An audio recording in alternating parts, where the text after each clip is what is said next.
The road was a dangerous place. It wound its lonely way down from Jerusalem to Jericho. This was not a path for the faint of heart. Thieves often lurked in the shadows of the rocks. They waited for unsuspecting travelers to pass by. People knew this road was risky, filled with peril. Yet sometimes life demands we take such journeys. This particular road was infamous for its twists and turns.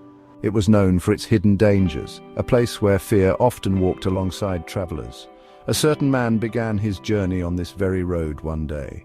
He was likely thinking about his destination, his mind on other things. Maybe he carried important goods for trade. Perhaps he was on his way to meet beloved family or friends. The sun beat down on the dusty, uneven path below his feet. He walked step by careful step, completely unaware of the impending horror. Suddenly, dark shadows moved with evil intent. Danger leaped out from behind the large rocks.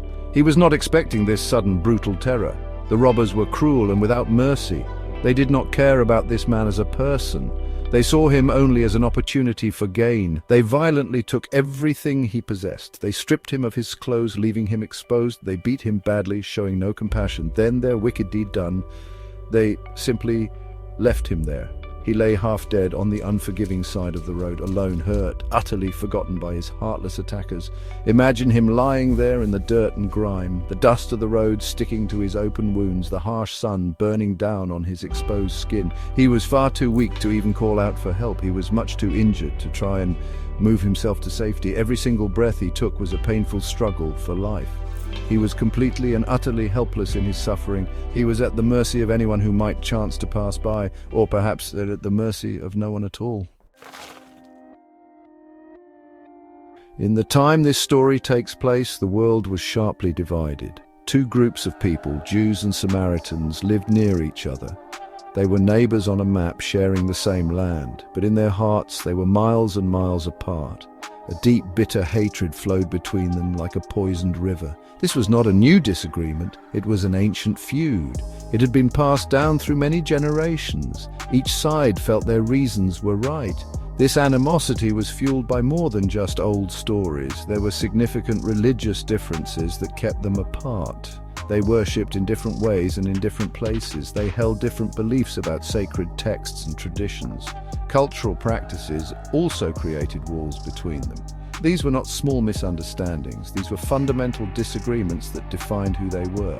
They shaped how they saw each other, often with suspicion and disdain. It was a sad and difficult truth of their time. It is important to understand this was not simply dislike, it was a profound and deeply ingrained division. Many Jews would go out of their way to avoid Samaria. They would take longer routes on their journeys. They did this just so they would not have to pass through Samaritan land. Contact was avoided whenever possible. The air between them was thick with unspoken judgment. This chasm of resentment seemed almost impossible to cross. It was a wall built of prejudice and pain. Now think back to the wounded traveler on that lonely road. He was a Jew, lying there, broken and bleeding, in such a fractured and divided world. Who would help him? Who would dare to cross these invisible yet powerful lines of separation? The expectation would be for one of his own people to help. But what if help came from an unexpected place? What if it came from someone he was taught to despise? The stage was set for a powerful lesson. Soon a priest happened to be traveling down that same dangerous road. He was a man of God, a respected religious leader. People looked up to him for guidance and for spiritual example. He knew the laws and the scriptures. He served in the holy temple. Surely if anyone would stop to help, it would be him. His role in society suggested a heart full of compassion. He represented a connection to the divine, to mercy. But as the priest came near the place where the man lay, he saw him. He saw the suffering, he saw the desperate need, and what did he do? He crossed over to the other side of the road. He continued on his journey, leaving the wounded man behind. Perhaps he had important duties. Perhaps he feared becoming unclean.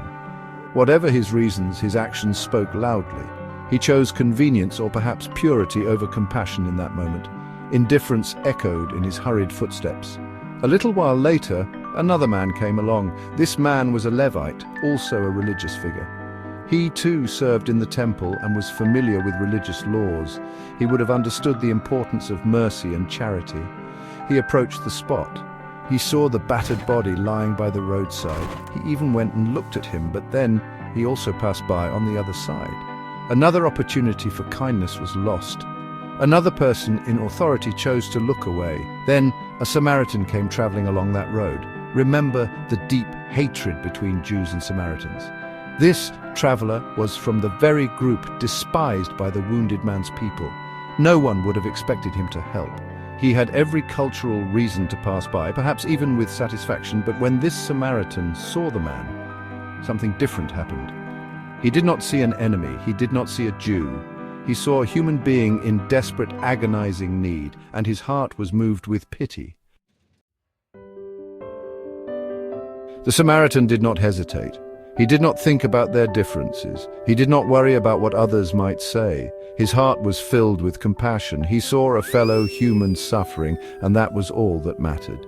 He immediately went over to the injured man. This was not a small act. It was a brave act. It was an act that crossed deep, invisible lines of hatred. He chose love when hate would have been easier, or at least expected by many. He knelt beside the wounded traveler. He gently cleaned his wounds with wine, a common antiseptic. He poured oil on them to soothe the pain. Then he carefully bandaged them. He did not stop there. He lifted the man onto his own donkey. He slowly took him to a nearby inn. He stayed with him through the night, caring for him. The next day he paid the innkeeper. He promised to pay even more if needed when he returned. This was kindness that cost him time, effort, and money. The lesson Jesus taught with this story is powerful. It is as true today as it was 2,000 years ago. True kindness does not care about labels. It does not see cultural boundaries. It does not stop for religious differences or social status. It sees only the need. It hears only the cry for help. Love, true neighborly love, speaks a language everyone understands. It is a language of action, of sacrifice, of putting others first, especially when it is inconvenient or difficult. So, what about us? We live in a world that still has its divisions. We still see people hurting on the roads of our lives. Are we like the priest or the Levite, too busy, too afraid, too indifferent to stop? Or can we choose to be like the Samaritan?